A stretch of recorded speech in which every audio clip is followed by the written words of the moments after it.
At my grandson's wedding, my daughter-in-law leaned close and whispered, "This is the last time you're invited." She smirked, certain I would cry or cause a scene, but instead I smiled back and said, "Wait until they read the trust. If this story already has you hooked, make sure to subscribe to the channel and comment where you're watching from. My name is Margaret Ellison, and I am 72 years old. I have lived through many storms in my life, but nothing cuts as deeply as betrayal from your own family. I lost my husband years ago, and since then my greatest joy has been my grandson, David. I helped raise him after my son passed, and he has been the light that kept me moving forward. David's wedding day was supposed to be filled with happiness, love, and family. I woke that morning with hope in my heart, wanting only to see him smile and begin his new life with the woman he loved. I put on my best dress, pinned up my white hair, and told myself I wouldn't let anything spoil this special day. But deep down, I knew tension was waiting. My relationship with my daughter-in-law, Clara, had always been strained. From the very beginning, she treated me as if I were a burden, someone to be tolerated rather than respected. She controlled the invitations, the gatherings, even the conversations in her home. I stayed quiet most of the time, reminding myself that peace was more important than pride. But that didn't mean I was blind to her sharp looks or her cold words. Still, I showed up to every family event, not for her, but for David. He had always been kind to me, always eager to hear my stories, always the first to thank me for being there. As I watched him standing tall in his wedding suit, I couldn't help but see my late son in his smile. I whispered to him before the ceremony, "You look just like your father did on his wedding day." He squeezed my hand and said, "It means the world that you're here, Grandma." Those words gave me strength, but Clara never missed an opportunity to remind me that I wasn't truly welcome. Throughout the day, she made sure to keep her distance, greeting me with polite words but an icy tone. She laughed loudly with her friends, glanced in my direction with that same smirk she always wore, and carried herself like she already owned everything around her. I held my head high, focusing on David. I thought to myself, if I can make it through this day with grace, that's all that matters. But then came the moment that changed everything. Clara leaned in during the reception, her voice low enough so no one else could hear, and delivered her cruel message. "This is the last time you're invited." Her words were meant to break me. She wanted to see tears in my eyes, to feel powerful by cutting me down in the middle of my grandson's celebration. But what she didn't know was that I had something she could never take from me. My husband and I had planned for the future long ago, and Clara had no idea what was waiting for her when the family trust would be revealed. So instead of giving her the reaction she craved, I simply smiled, and with calmness in my voice, I said, "Wait until they read the trust." The wedding reception carried on around me with music, laughter, and clinking glasses. But Clara's words stayed lodged in my chest like a thorn. "This is the last time you're invited." It wasn't just a cruel comment. It was a declaration that she intended to cut me out of my grandson's life completely. I sat quietly at my table for a moment, letting her smirk fade into the crowd as she walked away, pretending to mingle with guests.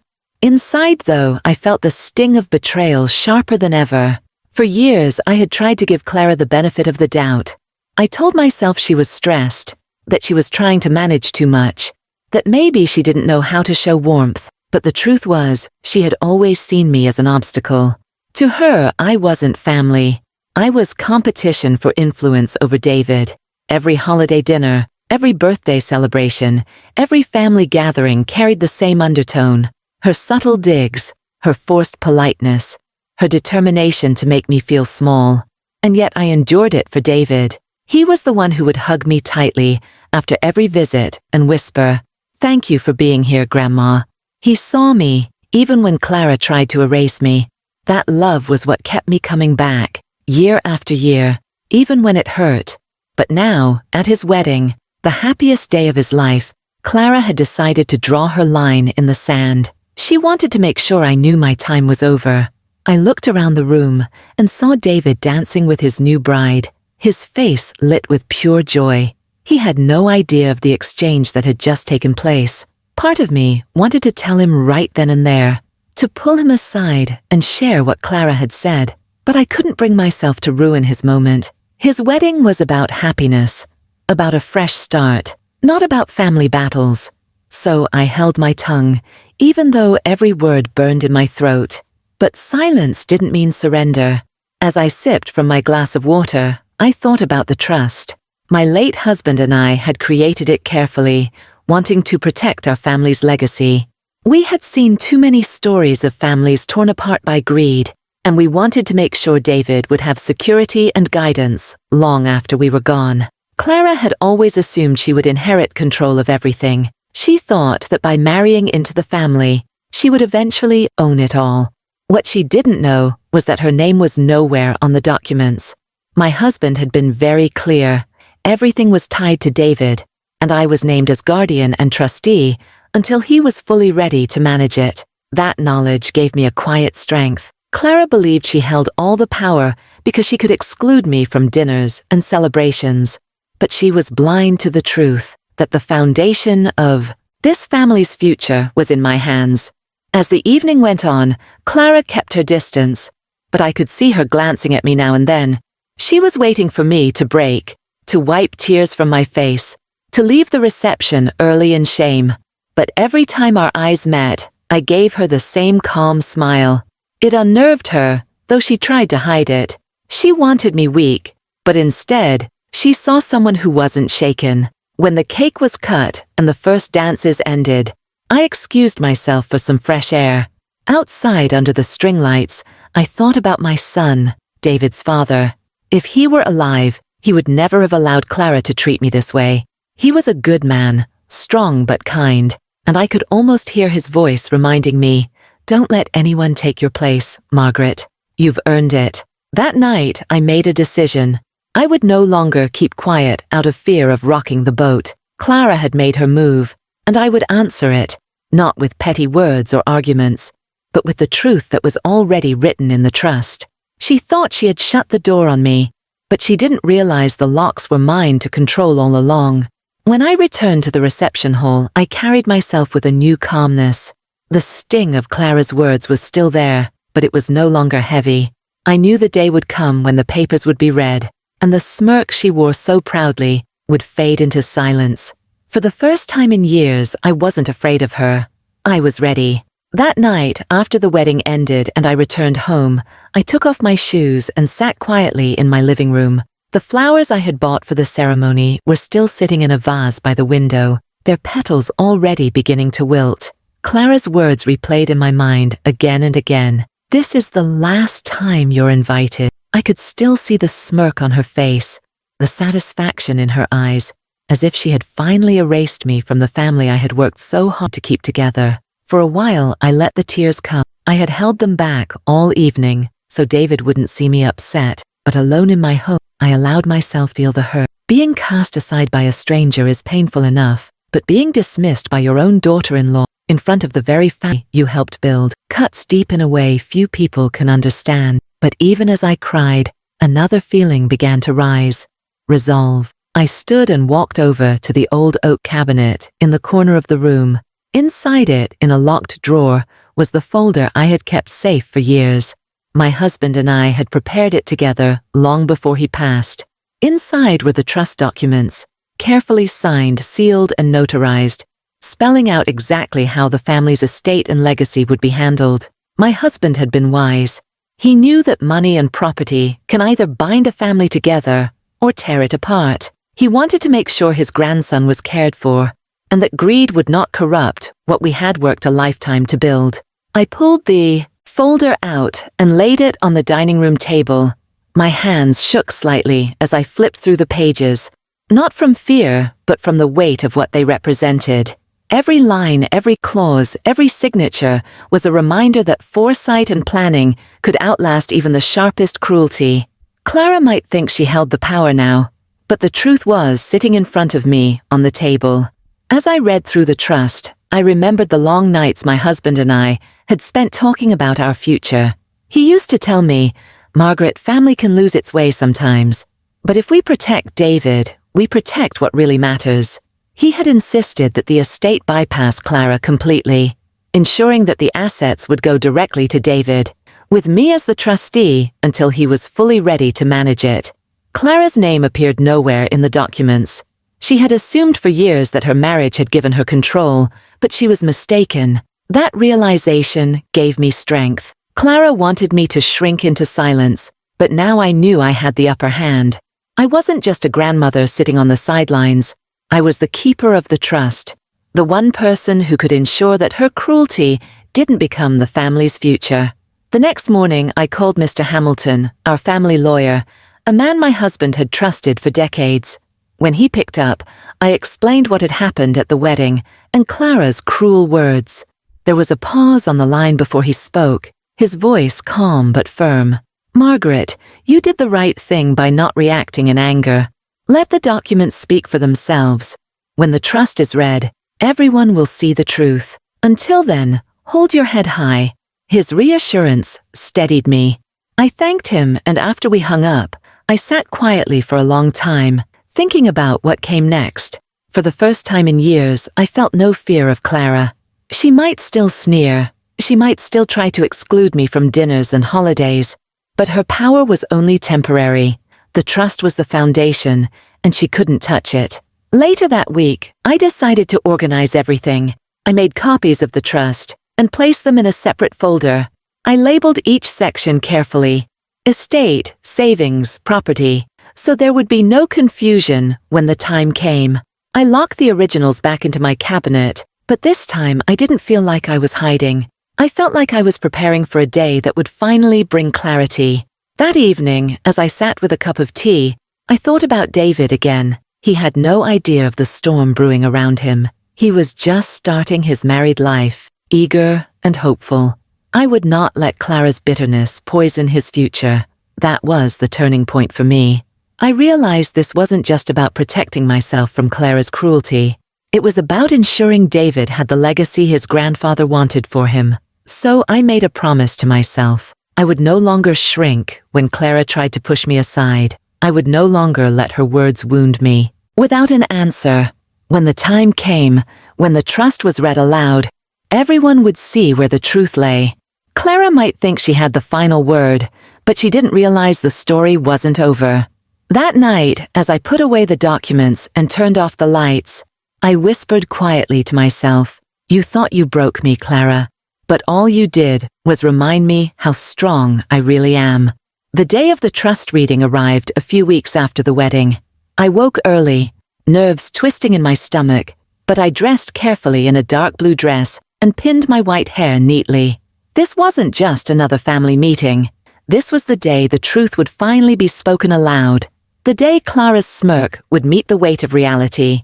The meeting was held in Mr. Hamilton's office, a modest but professional space, with shelves lined with law books and framed certificates. The air smelled faintly of polished wood and old paper. I arrived first, clutching my folder, though I knew Mr. Hamilton already had all the originals.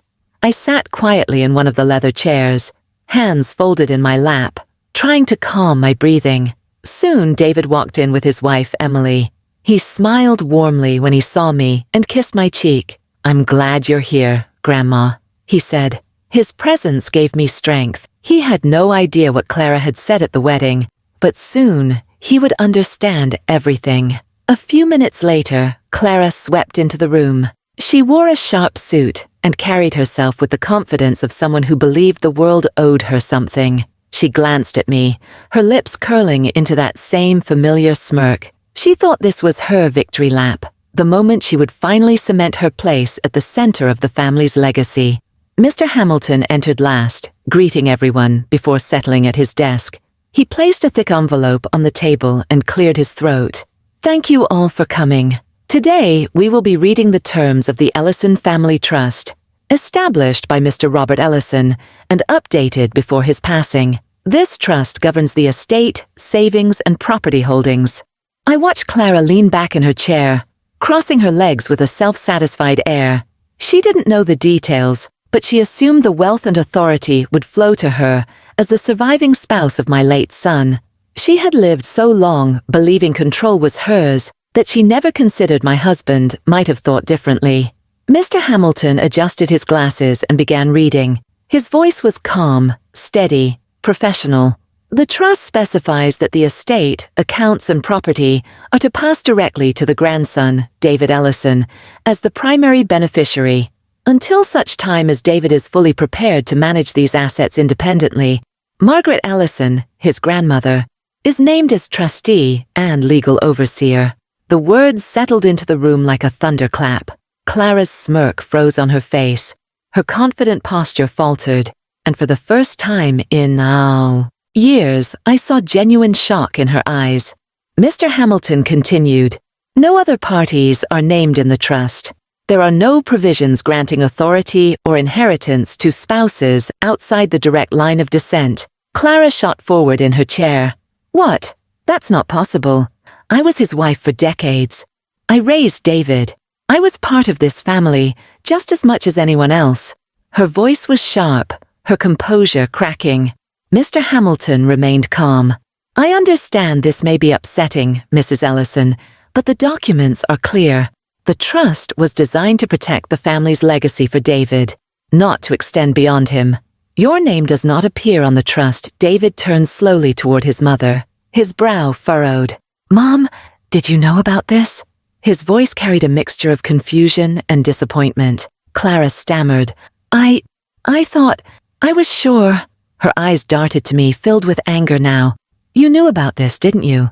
That's why you've been so calm. You let me walk into this blind." I met her gaze steadily. "Yes, Clara, I knew, and I stayed calm because this was never about me versus you. This was about David. Your husband and I made sure his future was protected. You thought you could erase me, but you never understood that I was the one carrying the foundation of this family all along." Clara's face turned red, and she slammed her hand against the table. "This isn't fair," she cried. "I've put my life into this family." Mr. Hamilton's voice cut through the tension. "The trust is binding, Mrs. Ellison. These were Mr. Robert Ellison's wishes, signed, sealed, and witnessed.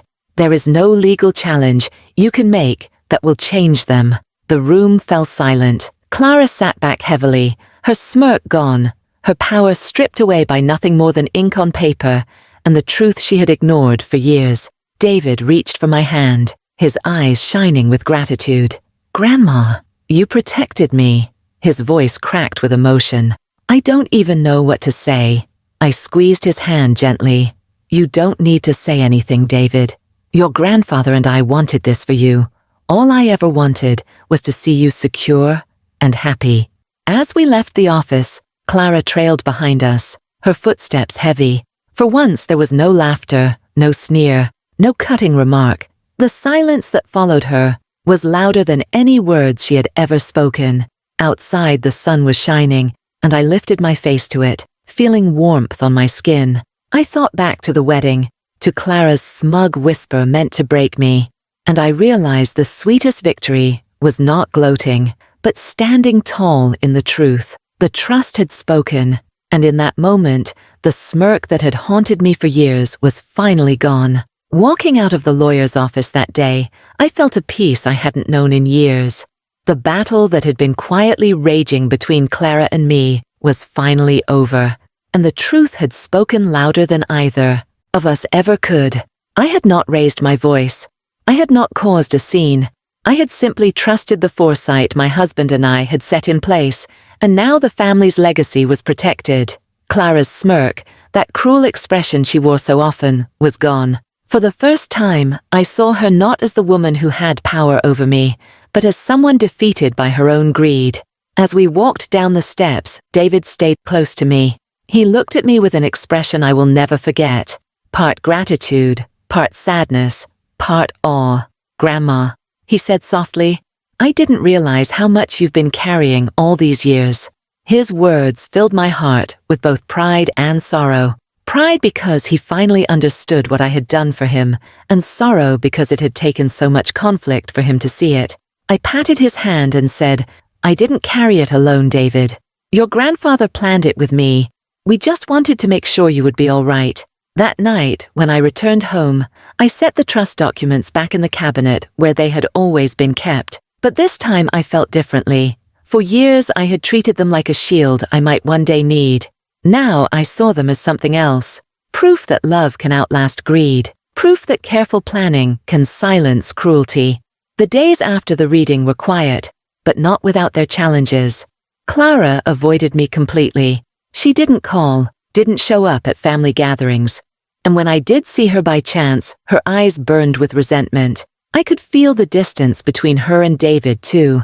She had expected to walk into the lawyer's office and walk out with control, but instead, she walked out powerless. That bitterness didn't just affect me. It changed how David saw her. For the first time, he questioned the way she had treated me all these years. One evening, David stopped by the house without his wife. He sat down in the old armchair across from me and said, "Grandma, I need to apologize.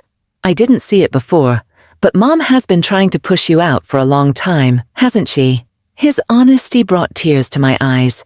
I had carried that pain quietly for so long that hearing him acknowledge it felt like a weight lifting. "Yes," I admitted, "she wanted me gone. But I wasn't fighting for myself, David. I was fighting for you." We talked for hours that night.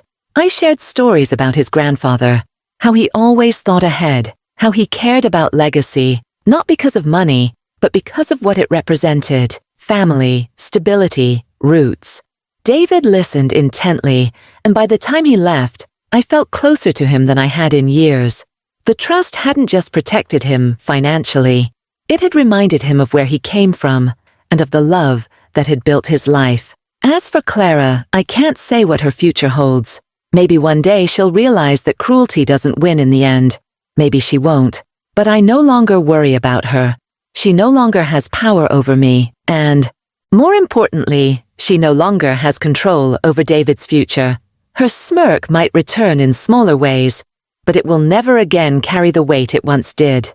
Looking back, I realized the lesson was never just about documents or legal authority. It was about the strength to endure quietly, to let patience and truth do the work that anger could never accomplish. Sometimes the greatest power comes not from loud words, but from preparation and calm resolve. I also learned something about myself. For years, I let Clara's coldness make me doubt my place in the family. But when the trust was read, I understood that my place was never hers to take. It had been earned through years of sacrifice, love, and loyalty. The smirk she used to carry was only ever an illusion of power. The real strength was mine all along. Now, when I sit by the window with my tea, watching the sun dip below the horizon, I no longer feel like an outsider in my own family. I feel like a guardian who fulfilled her promise. I didn't just protect a trust. I protected my grandson's future, my husband's wishes, and my own dignity. If there is one thing I would tell anyone listening, it is this: don't let cruelty break you. Prepare yourself, protect what matters, and trust that truth has a way of shining through. Smirks fade, greed crumbles, but love and preparation endure. If this story moved you, please subscribe to the channel and comment below where you're watching from. I'd love to hear your thoughts and stories too.